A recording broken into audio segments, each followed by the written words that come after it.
Good morning students. Section formula पढ़ रहे थे हम, और सेक्शन फार्मूला के अंदर हमने कल सेक्शन फार्मूला से रिलेटेड दो तरह के क्वेश्चंस हमने कल डिस्कस किए थे। पहला क्वेश्चन हमने ये डिस्कस किया था कि अगर ए और बी मालूम है, कोऑर्डिनेट्स पता है, रेशियो पता है, तो हम सी फाइंड आउट कर सकते हैं बाय सेक्शन फार्मूला। ठीक है। और एक हमने ये पता किया था कि ए और बी और सी मालूम है और हमें रेशियो पता करनी है, तो हम के रेशियो 1 के रेशियो भी पता कर सकते हैं। इसमें हमने एक क्वेश्चन ये भी डिस्कस किया था कि इसको एक्स एक्सिस कट कर रहा है, तो वो किस रेशियो में कट कर रहा है और किस पॉइंट पर कट कर रहा है, ये भी हमने फाइंड आउट किया था कल। क्लियर है। तो आज कल मैंने एक थर्ड क्वेश्चन जो है वो छोड़ दिया था। ठीक है। तो मैं एक बार इस क्वेश्चन थोड़ा सा बड़ा है डायग्रामेटिकली, तो मैं इसकी थोड़ी सी स्टेटमेंट पढ़ रहा हूँ, ध्यान से सुनना। To conduct sports day activity in your rectangular shaped school ground A, B, C, D, lines have been drawn with chalk powder at a distance of 1 meter. Each 100 flower pots have been placed at a distance of 1 meter from each other along AD. मैं diagram समझा दूँ। एक ground है आपके पास sports day activities के लिए, उन्होंने इस तरीके से 10 लाइनें जो हैं वो लगा रखी है, 10 जो है वो दौड़ने के लिए उन्होंने स्पेस बनाए हुए हैं। एडी के अलोंग उन्होंने 1-1 मीटर के डिस्टेंस पे 100 फ्लावर पॉट्स जो हैं वो रखे हुए हैं। इस तरीके से 100 फ्लावर पॉट जो हैं वो 1-1 मीटर के डिस्टेंस पे रखे हुए हैं एडी के अलोंग, और यहाँ 10 लाइनें बना रखी है, यहाँ 10 फ्लावर पॉट रखे हुए हैं। ठीक है। क्लियर है, इतना क्लियर हो गया। Then as shown in the figure, Niharika runs 1/4 of the distance AD on the second line and post a green flag. Second line पे एक लड़की निहारिका दौड़ के यहां आ जाती है और वो एडी का जो है वो 1/4 हिस्सा ट्रेवल करती है एडी के ऊपर। तो आपको पता है इसके ऊपर टोटल 100 फ्लावर पॉट रखे हुए 1-1 मीटर पे, तो 1/4 कितना हो जाएगा? This one is the 25। तो इसका मतलब वो लड़की, this one is Y axis and this one is X axis, तो वो लड़की वाई एक्सिस के ऊपर 25 का डिस्टेंस चल पड़ती है, और एक्स एक्सिस उसके लिए 2 दे ही रखा है, X is 2 and Y is 25। तो इस पॉइंट के कोऑर्डिनेट ऑटोमेटिकली 2,25 हो जाएंगे। आई थिंक कितना क्लियर हो गया है आपको। ठीक है। Then Preet run 1/5 of the distance AD on the 8th line, और प्रीत जो है वो 8th लाइन पे चल रही है, इसका मतलब उसका x तो 8 हो गया, और y कितना चला है उसने? y जो है वो उसने चला है 1/5। तो 100 का 1/5 निकालेंगे तो 20 आ जाएगा। इसका मतलब x is 8 and y is 20, so this point is 8,20। ठीक है। तो हमारे पास जो है this is 2,25 and this one is 8,20, ये दोनों आ गए आपके पास। ठीक है। अब हमें क्या करना है? एक तो हमें इन दोनों का मिड पॉइंट फाइंड आउट करना है, और एक डिस्टेंस। आपको ये तो पिक्चर क्लियर हो गई होगी कि एन और पी दोनों के कोऑर्डिनेट क्या है, निहारिका और प्रीत के। ये तो क्लियर हो गया अपने को। ठीक है। चलो सबसे पहले हम मिड पॉइंट निकालते हैं। उसने मिड पॉइंट क्यों बोला है, देखो आगे की लैंग्वेज में पढ़ दूं जरा कि what is the distance between both the flag if Rashmi has to post a blue flag exactly half between them। रश्मि को इन दोनों के बीच में एक पॉइंट पे फ्लैग लगाना है, हमें वो पॉइंट बताना है, मिड पॉइंट बताना है। तो मिड पॉइंट क्या होगा? मिड पॉइंट क्या होता है? x1 + x2/2, x1 + x2/2 and y1 + y2/2। So this is 10/2, 5 आ जाएगा। दिस इज 45/2, 22.5 आ जाएगा। इसका मतलब रश्मि को 5th लाइन पे चलना है, और कितना चलना है? 22.5 चलना है। इधर से 22.5 जहां भी आएगा ये 22.5 आएगा, अंदाजा डायग्रामेटिकली यही पता लग रहा है। So this point is for the Rashmi, that is the mid point of these two. ठीक है। क्लियर हो गया। चलो इसके बाद में हमें दोनों के बीच का डिस्टेंस भी निकालना है। तो डिस्टेंस के लिए आपको पता है डिस्टेंस फॉर्मूला लगा देते हैं हम। डिस्टेंस फॉर्मूला क्या होगा? x2 - x1 का whole square plus y2 - y1 का होल स्क्वायर।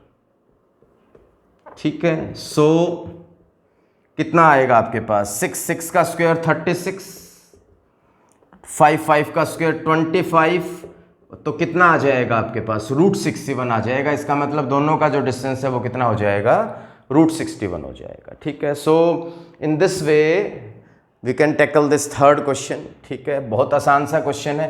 थोड़ा सा डायग्रामेटिकली वे से अगर हम देखें तो हमें ये पॉइंट्स जो है वो पहले थोड़ा सा ढूंढने पड़ेंगे। ठीक है, इसके बाद हम काफ़ी सारे क्वेश्चन इस लाइन के कर बैठे थे।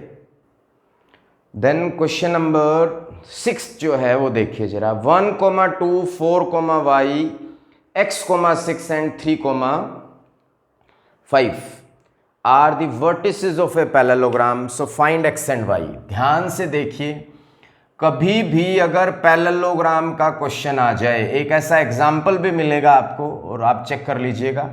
ठीक है, उसमें p की वैल्यू फाइंड आउट करके बतानी है। इसमें a दिया हुआ है हमें 1, 2, b दिया हुआ है 4, y, c दिया हुआ x, 6 एंड ये दिया हुआ है 3, 5। कभी भी पैरेललोग्राम का क्वेश्चन आ जाए और उसमें मिसिंग कोऑर्डिनेट फाइंड आउट करने हो, जैसे x और y फाइंड आउट करने हैं, तो आपको कभी भी डिस्टेंस फॉर्मूला फॉलो नहीं करना, ध्यान रखना। आपको हमेशा x और y फाइंड आउट करने के लिए मिड पॉइंट फॉर्मूला लगाना है। कैसे? आप सब बच्चों को एक चीज पता है कि पैरेललोग्राम के डायगोनल्स जो है वो बाइसेक्ट करते हैं। बाइसेक्ट का मतलब हुआ कि इसका मिड पॉइंट और इसका मिड पॉइंट जो है वो दोनों सेम होंगे आपके। ठीक है, तो आप क्या लिखेंगे, because ABCD is a parallelogram, so diagonals will bisect each other. Bisect का मतलब क्या हुआ कि इसका मिड पॉइंट और इसका मिड पॉइंट सेम होंगे, तो आप इसमें लिख देंगे क्या कि mid point of AC is equals to mid point of BD, ये लिख देंगे। ठीक है, सो AC का मिड पॉइंट क्या होगा, मिड पॉइंट कैसे निकालते हैं, x1 + x2/2 and y1 + y2/2। ठीक है, AC का mid point x1 + x2/2, y1 + y2/2। ऐसे ही BD का मिड पॉइंट क्या आएगा, 3 + 4/2, 5 + y/2। ठीक है, चेक कर लीजिए कि इसमें हमेशा मिड पॉइंट प्रॉपर्टी लगती है, कभी भी डिस्टेंस फॉर्मूला अप्लाई ना कर देना। इसको इसके बराबर रख लो, इज इक्वल्स टू 3 + 4/2 और 2 + 6/2 इज इक्वल टू 5 + y/2, इनको बराबर रख लो। 2 से 2 कट जाएगा, 2 से 2 कट जाएगा, तो यहां से 1 + x इज इक्वल टू 7 आ जाएगा और यहां से ये आ जाएगा आपके पास, x की वैल्यू 6 आ जाएगी यहां से, और यहां से y की वैल्यू क्या आएगी, 8, 8 - 5, 3 आ जाएगी आपके पास। ठीक है, सो x की वैल्यू 6 और y की वैल्यू 3। ठीक है, चेक कर लीजिए इसको।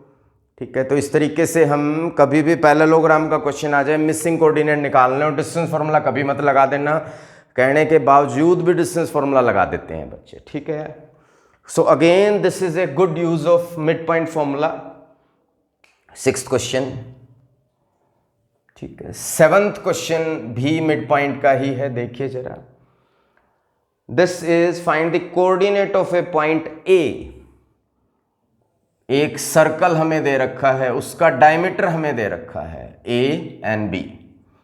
ठीक है, coordinate of A point A where AB is the diameter of the circle whose center is 2, -3। Centre दे रखा है 2, -3। ठीक है, एंड B दे रखा है हमें 1, 4 और A जो है वो हमें फाइंड आउट करके बताना है। AB एक सर्कल का डायमीटर है, ये मिड सेंटर है, ये एक पॉइंट है, ये निकालना है। इसको x, y लेट कर लेते हैं। ठीक है, अगर इसका ये मिड पॉइंट है तो हम ये लिखेंगे कि mid point of A is equals to O। लिख सकते हैं AB का मिड पॉइंट बराबर है O। AB का मिड पॉइंट कैसे निकालेंगे, x1 + x2/2 and y1 + y2/2। Is equals to O हो जाएगा 2 -3। ठीक है, एक बार इसको बराबर रख लेंगे, एक बार इसको बराबर रख लेंगे। ठीक है, तो यहां से x + 1/2 इज इक्वल टू 2 और y + 1 4/2 इज इक्वल टू -3। ठीक है, क्रॉस मल्टीप्लाई करेंगे तो ये उधर जाके 4 हो जाएगा। ठीक है, तो आपके पास क्या आ जाएगा, x + 1 is equals to 4, x की वैल्यू 3 आ जाएगी। ठीक है, ये उधर चला जाएगा, y + 4 इज इक्वल टू -6, ये उधर जाके y की वैल्यू क्या आ जाएगी, -10 आ जाएगी। ठीक है, सो a के कोऑर्डिनेट जो हैं that is x and y 3, -10, तो कोऑर्डिनेट ऑफ a जो है वो हमारे 3, -10 आ जाएंगे। ठीक है, आई थिंक क्वेश्चन नंबर 7 जो है वो अच्छे से क्लियर हो गया होगा। This is also a very good use of the mid point formula. इसमें क्या था, इन दोनों का ये मिड पॉइंट है तो ये मिसिंग कर दिया और ये दे दिया हमें। ठीक है, अप्लाई वही करना है, इन दोनों का मिड पॉइंट बराबर रखना है, x वाला x के बराबर, y वाला y। सेम प्रोसेस हमने इस क्वेश्चन में भी फॉलो किया है। ठीक है, तो this one is question number 8 हो गया हमारा, सॉरी 7th हो गया हमारा ये। चलो नेक्स्ट क्वेश्चन पे चलते हैं। क्वेश्चन नंबर नेक्स्ट जो है 8th क्वेश्चन, मेरे ख्याल से पूरी एक्सरसाइज में ये भी एक बहुत इंपॉर्टेंट क्वेश्चन माना जाता है। ध्यान से सुनिएगा, इस क्वेश्चन में काफ़ी नई बात आपको मैं बताऊंगा कि ए बी, लैंग्वेज पढ़ रहा हूँ, if A and B are -2 -2 2 -4, -2 and 2 -4, A और बी जो है वो हमें दो कोऑर्डिनेट दे रखे हैं रिस्पेक्टिवली। ठीक है, find the coordinate of P such that, P हमें निकालना है such that AP is equal to 3/7 of AB। ठीक है, और P लाइज जो है P बीच में लाई कर रहा है। ठीक है, अब देखिए कितनी बढ़िया बात है, कुछ बच्चे 3/7 सोच के 3:7 लेके सेक्शन फॉर्मूला लगा देते हैं। इस बात में कोई दो राय नहीं है कि सेक्शन फॉर्मूला ही लगेगा, परंतु रेशियो 3:7 नहीं लेंगे हम। क्यों, सुनना जरा ध्यान से। अब देखिए AP, मैं एक छोटा सा एग्जांपल देता हूँ। देखो मेरी उंगली में 3 टुकड़े हैं, 1 2 3। जो ये वाला टुकड़ा है ये पूरी उंगली का कितना है, 1/3। तो ये वाले जो 2 टुकड़े होंगे ये पूरी उंगली का कितना होंगे, 2/3। ठीक है, तो अभी इसी तरीके से यहां देखिए, ये जो है ये पूरे का कितना है, 3/7 ऑफ AB। तो PB कितना होगा, दिस इज 4/7 ऑफ AB। ठीक है, AP कितना है, 3/7 ऑफ AB और PB कितना है, 4/7 ऑफ AB। सो अगर हम AP और PB की रेशियो लेने लग जाएं 3/7 और 4/7 AB की, तो 7 रेशियो में डिवाइड होता है तो कट जाएंगे। तो इसका मतलब हमारी जो रेशियो कितनी मानी जाएगी, दिस इज 3/7, दिस इज 4/7, तो रेशियो कितनी मानी जाएगी, 3:4 मानी जाएगी। यही इस क्वेश्चन की, देख लीजिए ध्यान से। ठीक है, हर इस क्वेश्चन की यही खास बात है। आपको बस ये ध्यान रखना है कि ये टुकड़ा अगर पूरे का 3/7 है तो ये ऑटोमेटिकली 4/7 होकर रेशियो ही आ जाएगी। ठीक है, apply the section formula here. ठीक है, तो लगा लो सेक्शन फॉर्मूला, तो आपको आता ही है लगाना। 3 × 2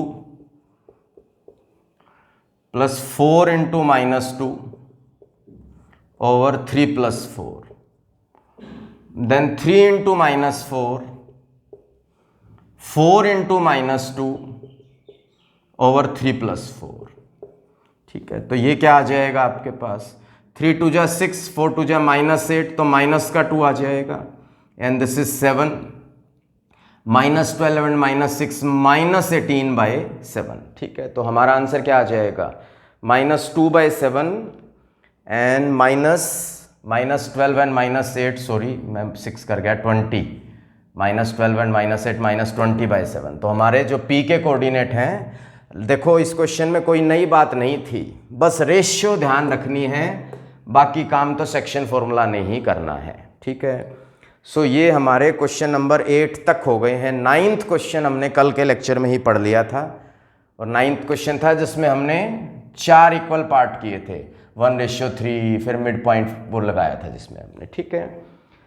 लास्ट क्वेश्चन 10th क्वेश्चन बता रहा हूं। ये क्वेश्चन अभी जिस तरीके से हम पढ़ेंगे अगली एक्सरसाइज में आपको इसका नया तरीका मिल जाएगा, ध्यान से सुनिएगा। Find the area of a rhombus whose vertices are. एक रोम्बस का एरिया निकालना है। वर्टिसेस है 3, 0, 4, 5, -1, 4 एंड -2, -1। टेकन इन ऑर्डर का मतलब लगातार दे रखे हैं और हमें इस रोम्बस का एरिया फाइंड आउट करके बताना है। अब ध्यान से सुनिए, सबसे पहले आपको ये पता होना चाहिए कि रोम्बस का एरिया क्या होता है। रोम्बस का एरिया होता है half into d1 into d2, product of the diagonals. तो पहला डायगनल हो गया AC, दूसरा डायगनल हो गया BD। तो इसका क्लियर मतलब है कि हमारा फॉर्मूला हो जाएगा हाफ AC इंटू BD। बोलो क्लियर है या नहीं? ठीक है, चलो तो अब स्टार्ट कर लेते हैं हम यहां से। सबसे पहले AC निकाल लेते हैं हम डिस्टेंस फॉर्मूले से। x1 माइनस x2 का होल स्क्वायर तो प्लस हो जाएगा ये, और 0 -4 का whole square. So this is 16 + 16, this is 32 हो जाएगा, √32। और √30 को हम क्या लिख सकते हैं? √30 को लिख सकते हैं 4√2 फैक्टर बना के, ठीक है। AC क्लियर हो गया।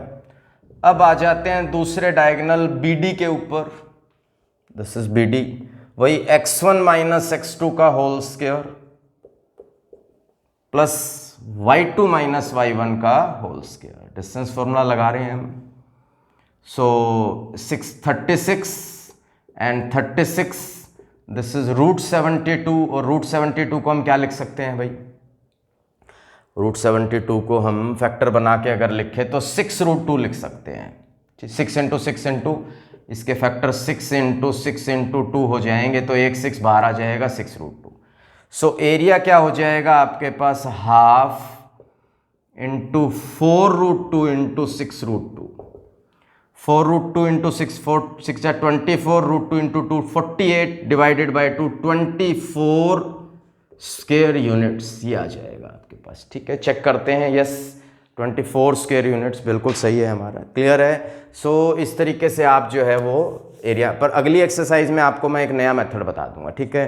सो today we have completed 2 exercises, 7.1 and 7.2। 7.1 में डिस्टेंस फार्मूले का कंप्लीट यूज सीखा, 7.2 में सेक्शन फार्मूले के बहुत वैरायटीज़ हमने सीखी। इससे अगली एक्सरसाइज जो है that is area of triangle, वो हम कल करेंगे डिस्कस, ठीक है। So thank you very much.